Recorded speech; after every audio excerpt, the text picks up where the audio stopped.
तर मराठा आरक्षणासंदर्भात राज्य सरकारने काढलेल्या अध्यादेशानंतर भाजप नेत्या पंकजा मुंडेंनी सरकारला घरचा आहेर दिलाय। सरकार म्हणतो ओबीसी आरक्षणाला धक्का लागला नाही हे सरकारने समजावून सांगावं अशी मागणी त्यांनी केली आहे।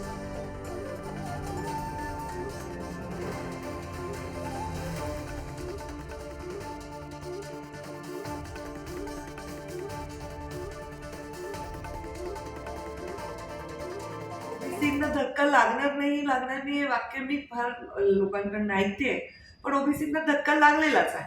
पण आता लागलेलाच आहे।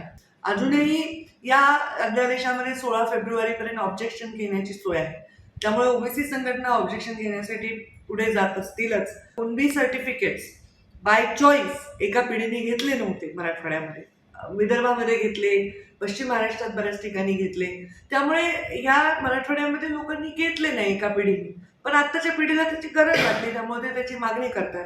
तर कुणबी सर्टिफिकेट आल्यावर ऑटोमॅटिकली ओबीसी मध्ये हे लोक येणार असल्यामुळे ओबीसीला धक्का लागला नाही असं म्हणणं अयोग्य होईल। ओबीसीच्या राजकीय आरक्षणाला याच्यामुळे धक्का नक्कीच लागलेला आहे आणि त्यामुळे जे सत्तेत आहेत सगळे विराजमान ते जर म्हणतात धक्का नाही लागला तर ते कसा हे त्यांनी ओबीसींना समजून सांगावं लागेल।